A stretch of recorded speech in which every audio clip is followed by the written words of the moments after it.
जय हिंद दोस्तों। स्वागत है आपका सोशियोलॉजी क्लासेस के हमारे यूट्यूब चैनल पे। तो आज हम देखेंगे कुछ महत्वपूर्ण इम्पोर्टेंट पॉइंट 2024 के एग्ज़ाम के परिप्रेक्ष्य में। उससे पहले एक ज़रूरी सूचना है कि अभी तक आपने हमारा टेलीग्राम चैनल नहीं ज्वाइन किया है तो ज्वाइन कर सकते हैं, जहाँ पे आपको 9 AM और 9 PM पर जो है लाइव क्विज करवाए जाते हैं। आप डेली 150 क्वेश्चन प्रैक्टिस हमारे टेलीग्राम चैनल पर कर सकते हैं। और अगर आप अपने चैनल को अभी तक सब्सक्राइब नहीं किया तो चैनल को ज़रूर से सब्सक्राइब करें और वीडियो को लाइक ज़रूर किया करें। तो आइए देखते हैं आज का पहला पॉइंट। तो पहला पॉइंट है, लोकाचार कुछ भी उचित ठहरा सकते हैं तथा कुछ भी भर्त्सना होने से बचा सकती है। यह कथन किसका है? तो समनर कहते हैं कि लोकाचार कुछ भी, किसी भी चीज़ को सही बता सकते हैं और किसी भी चीज़ की आलोचना कर सकते हैं, वह लोकाचार होते हैं। अगला है, गहन व्यूअर से संबंधित है। तो गहन व्यूअर की जो अवधारणा है वह क्लिफोर्ड क्रिच की है और यह यूजीसी नेट एग्जाम में पूछा गया क्वेश्चन है। अगला है, वैज्ञानिकों के लिए अनुसंधान प्रक्रिया बहुत ही रोचक और आकर्षक है। तो किसका स्टेटमेंट है कि वैज्ञानिकों के लिए अनुसंधान प्रक्रिया बहुत ही रोचक और आकर्षक है? तो यह जो स्टेटमेंट है गुडियम हार्ट की है और 2023 के किसी एग्जाम में यह क्वेश्चन पूछा गया है। अगला है, सामान्य विज्ञान इस धारणा पर आधारित है कि वैज्ञानिक जानते हैं कि दुनिया कैसी है और उनके पास पहले से ही प्रकृति के व्यवहार का सटीक चित्रण है। तो यह स्टेटमेंट थॉमस कुहन का है। इन्होंने कहा कि सामान्य विज्ञान की यह धारणा आधारित है कि वैज्ञानिक यह जानते हैं कि दुनिया कैसी है, उसके पास पहले से ही प्रकृति के व्यवहार का सटीक चित्रण होता है। अगला है, सामाजिक पूंजी का विचार और सामुदायिक संबंधों के निर्माण में इसकी भूमिका किसने संबंधित की है? तो सामाजिक पूंजी, सोशल कैपिटल का जो विचार है उसको सामुदायिक संबंध, कम्युनिटी रिलेशनशिप के निर्माण में उसकी भूमिका की जो चर्चा करते हैं वह रॉबर्ट्स पटनम करते हैं। इसके अलावा सोशल कैपिटल की बात करते हैं आपके पियरे बोर्दियू। नोट, सामाजिक पूंजी की सर्वप्रथम चर्चा किन्होंने की है? रॉबर्ट्स पटनम ने। अगला है, सामाजिक व्यवस्था के संरक्षण में सामुदायिक परंपराओं के महत्व के लिए किसने तर्क दिया है? तो सामाजिक व्यवस्था के संरक्षण के लिए सामुदायिक परंपराओं के महत्व को तर्क एमंड बर्क ने दिया है। तो यह भी अभी 2023 के किसी एग्जाम में पूछा गया क्वेश्चन है, पीएचडी एंट्रेंस के। अगला है, किस विचारक ने सामाजिक संरचनाओं को आकार देने के लिए विश्वासियों के समुदायों को महत्व पर जोर दिया है? तो किसने सामाजिक संरचना को आकार देने के लिए विश्वासियों के समुदायों के महत्व पर जोर दिया है? तो यह एफ टॉनिच है। अगला है, इंटरपेलेशन। तो इंटरपेलेशन का जो शाब्दिक अर्थ होता है वह वैचारिक संदेशों के द्वारा व्यक्तियों के व्यक्तिपरकता में कैसे शामिल किया जाता है, विचारधारा को व्यक्तियों की व्यक्तिपरकता में कैसे शामिल किया जाता है, इसको हम इंटरपेलेशन कहते हैं। और यह कॉन्सेप्ट का यूज जो है अल्थ्यूजर करते हैं। अगला है, पूंजीवाद के पुनरुत्पादन की चर्चा की है। तो पूंजीवाद के पुनरुत्पादन की चर्चा करते हैं अल्थ्यूजर, वो भी आर्थिक, वैचारिक और सांस्कृतिक स्वरूप के रूप में। अगला है, पूंजीवाद सामंतीवादी समाज का निषेध है अर्थात विरोध है। समाजवाद पूंजीवाद का निषेध होगा अर्थात समाजवाद निषेध का निषेध है। तो यह किसका स्टेटमेंट है कि जिस तरह पूंजीवाद सामंतवादी के विरोध में आया है, उसी तरह समाजवाद पूंजीवाद के विरोध में आएगा। तो इसका अर्थ हुआ कि यह निषेधों का निषेध है। तो किसने समाजवाद को निषेधों का निषेध कहा है? तो रेमंड आरो ने कहा है। किसी भी सिद्धांत की हत्या तथ्यों द्वारा होती है। किसी भी सिद्धांत की हत्या तथ्यों द्वारा होती है। यह स्टेटमेंट जो है हर्बर्ट स्पेंसर से संबंधित है और यह भी किसी पीएचडी एंट्रेंस या स्टेट के एग्जाम में जो है पूछा गया क्वेश्चन है 2023 में। अगला है मस्तिष्क एवं विचार वास्तविक है और भौतिक दुनिया वास्तविक नहीं है। तो मस्तिष्क एवं विचार वास्तविक है और भौतिक दुनिया वास्तविक नहीं है। तो यह स्टेटमेंट हीगल का है। तो इन्होंने विचार को अधिक महत्व दिया है, कहा कि जो मस्तिष्क और विचार हैं उन्हीं से वास्तविक दुनिया में निर्माण होता है, न कि भौतिक दुनिया जो है भौतिक वस्तु में को इन्होंने महत्व नहीं दिया है। ठीक इसके विपरीत जो है मार्क्स कहते हैं। मार्क्स ने कहा कि भौतिक दुनिया या भौतिक वस्तुओं के आधार पर ही मस्तिष्क अर्थात विचारधारा का निर्धारण होता है। अगला है सामाजिक नेटवर्क। सोशल नेटवर्क की सर्वप्रथम चर्चा किसने की है? तो J.A. बर्नास हैं जिन्होंने सोशल नेटवर्क की सर्वप्रथम चर्चा की है। अगला है प्रगति उद्विकास के स्तर के आगे की चीज है। तो किसने कहा प्रगति उद्विकास के स्तर की आगे की चीज है? तो यह स्टेटमेंट मैकाइवर एवं पेज से संबंधित है। अगला है टेनिस कोर्ट की शपथ का संबंध है। तो टेनिस कोर्ट की शपथ का संबंध जो है अमेरिकी क्रांति से होता है। अगला है राजनैतिक संस्कृति एक राजनीतिक व्यवस्था है के सदस्यों में राजनीति के प्रति व्यक्तिगत अभिवृत्तियों और अभिमुखन का प्रतिमान है। तो किसने कहा कि राजनीतिक कल्चर, राजनीतिक व्यवस्था के जो सदस्य होते हैं वह राजनीति के प्रति जो उनका व्यक्तिगत अभिवृत्ति होती है, विचार होते हैं, अभिमुखन होते हैं, उसका प्रतिमान होता है अर्थात समूह होता है। तो यह आमेंड और पावेल का स्टेटमेंट है। यह भी 2023 के एग्जाम में पूछा गया क्वेश्चन। अगला है भारत में कृषि में उत्पादन के तरीकों के परिप्रेक्ष्य में आंशिक पूंजीवाद को किसने बताया है? तो किसने भारत में कृषि उत्पादन में आंशिक पूंजीवाद की चर्चा की है?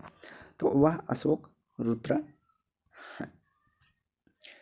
अगला है वृद्धि घातक सिद्धांत के प्रतिपादक हैं। तो रेमंड पर्ल हैं जिन्होंने वृद्धि घातक सिद्धांत की चर्चा की है जनसंख्या के विकास में। अगला है सामाजिक समापन सोशल क्लोजर की अवधारणा संबंधित है। तो सामाजिक समापन और सोशल क्लोजर की जो अवधारणा है वह मैक्स वेबर से संबंधित है। अगला है कला एवं संस्कृति की युक्तिकरण की चर्चा की है। तो कला एवं संस्कृतिकरण की युक्तिकरण की चर्चा जो करते हैं, रशनलाइजेशन की बात करते हैं, वह मैक्स वेबर करते हैं। अगला स्टेटमेंट है कि पद्धतिगत व्यक्तिवाद मैथोडोलॉजिकल इंडिविजुअलिज्म जो है की अवधारणा वह मैक्स वेबर से संबंधित है। किससे? मैक्स वेबर से। पद्धतिगत व्यक्तिवाद। अगला स्टेटमेंट है जाति को एक विस्तृत संबंध या परिजन के रूप में किसने परिभाषित किया है? तो किसने कहा जाति एक विस्तृत संबंध या परिजन समूह है?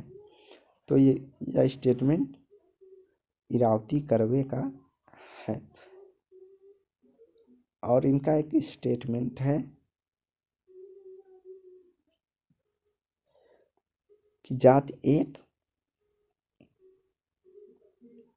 विस्तृत नातेदारी समूह है। ये भी पूछा जाता है, वही स्टेटमेंट है, थोड़ा घुमा फिरा के एग्जाम में पूछ लिया जाता है। सामाजिक विज्ञान में सांकेतिकता की स्थापना की, जिसे संकेत विज्ञान सेमियोलॉजी कहा जाता है। तो किसने सोशल साइंस में सांकेतिकता का प्रयोग सर्वप्रथम किया था और उसको संकेत विज्ञान या सेमियोलॉजी कहा जाता है? तो यह फर्नाडी सॉसरे जी है, फर्नाडी सॉसरे। तो सॉसरे के अनुसार जो है संकेतक होते हैं सिग्निफायर। संकेत विज्ञान में दो शब्द होते हैं, एक सिग्निफायर, एक सिग्निफाइड। तो संकेतक वह होते हैं जो जैसे ध्वनि, वस्तु और छवियां, यह संकेतक होते हैं।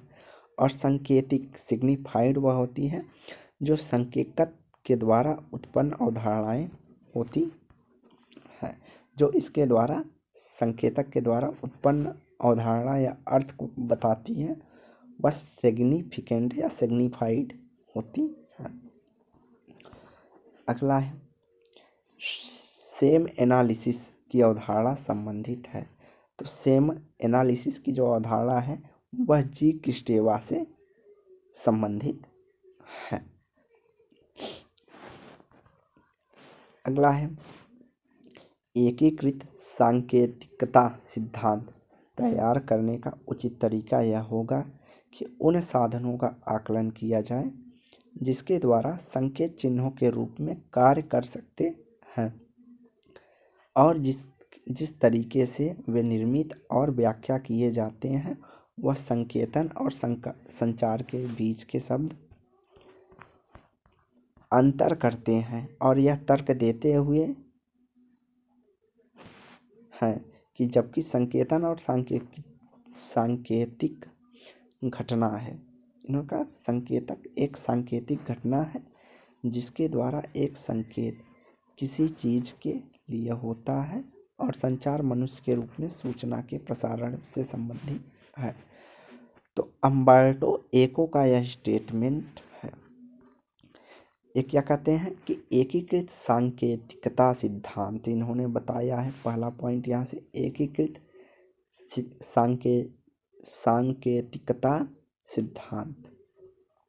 तो इसमें कहा कि इसको तैयार करने का एक उचित तरीका होता है और यह ऐसा तरीका होगा जिसमें साधनों का आकलन किया जाएगा जिसके द्वारा संकेत चिन्हों के रूप में कार्य करते हैं और जिस तरीके से वे निर्मित होंगे या जिस तरीके से उनकी व्याख्या की जाएगी वह या तो संकेतन होंगे या संचार, दोनों के बीच जो अंतर होता है वो करते हैं कि संकेत के बीच क्या होगा, संचार के बीच क्या अंतर होगा। तो यह तर्क इन्होंने दिया और कहा कि संकेत एक सांकेतिक घटना है, संकेतन एक सांकेतिक घटना है जिसके द्वारा संकेत किसी चीज के लिए होता है जो मुख्य रूप से संचार के एक साधन या संचार मुख्य रूप से सूचना के प्रसारण या साधन से जुड़ा होता है। तो यह अम्बर्टो एको से संबंधित स्टेटमेंट है। अगला है किसने तर्क दिया कि प्रतीकों का अर्थ केवल उनके कार्य क्षेत्र के संदर्भ में समझा जा सकता है। तो इन्होंने कहा अगर हम प्रतीकों का अर्थ समझने जा रहे हैं तो वह किस विशेष क्षेत्र से संबंधित हैं उसी आधार पर समझा जाना चाहिए। तो यह टर्नर कहते हैं। अगला है डबल बर्डन, मोस्ट इम्पॉर्टेंट है और यह 2023 में किसी एग्जाम में पूछा गया है।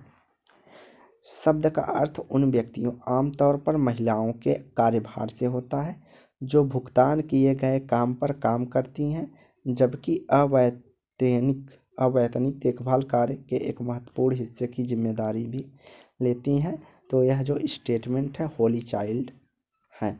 तो इन्होंने कहा कि डबल बर्डन उन स्त्रियों के लिए, आमतौर महिलाओं के लिए प्रयोग किया जाता है जो कि ऑफिस वर्क का काम तो करती हैं, जो कि वेतन के लिए करती हैं, लेकिन घर आने के बाद वह अवैतनिक अर्थात घर के जो घरेलू कार्य होते हैं, उनकी जिम्मेदारियां जो होती हैं उनका निर्वहन करती हैं।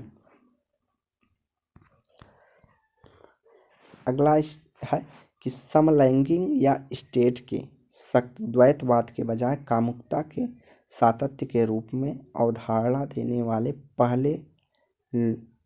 पहले लोगों में से कौन थे?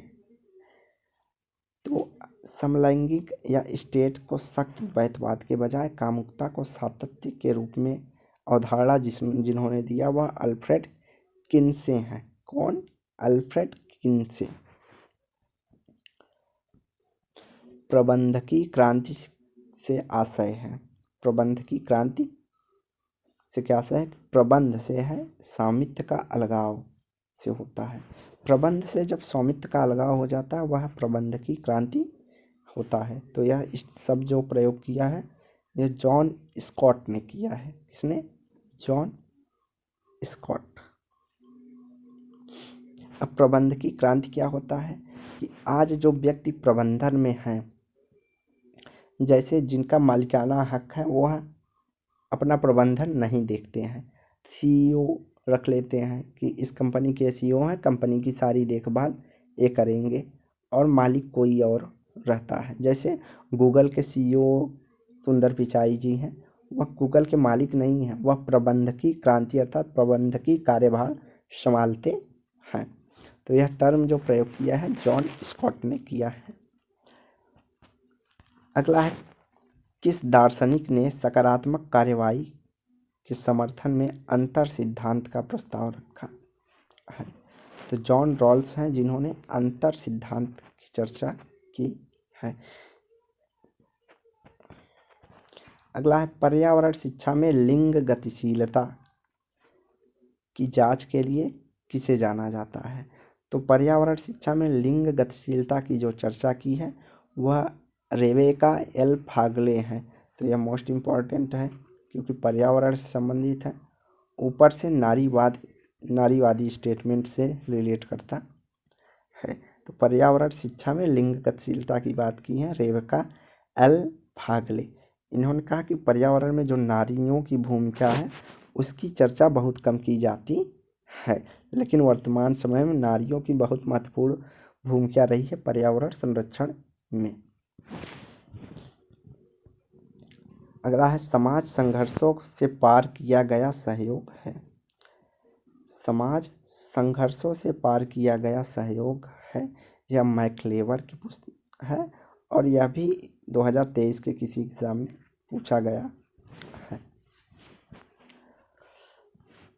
अगला है, सौंदर्य शास्त्र में उस उत्कृष्ट के सिद्धांत को किसने विकसित किया है? इसे सुंदर की अवधारणा से अलग किया है। इसे सुंदर की अवधारणा से अलग किया है। सौंदर्य शास्त्र में उत्कृष्ट शब्द का या उत्कृष्ट सिद्धांत का प्रयोग एमंड बर्क ने किया है। अगला है, औपनिवेशवाद, नारीवाद, स्वदेशी और औपनिवेशित महिलाओं पर पर्यावरणीय गिरावट के प्रभाव पर उनके काम के लिए जाना जाता है। मारिया लुगोन्स को।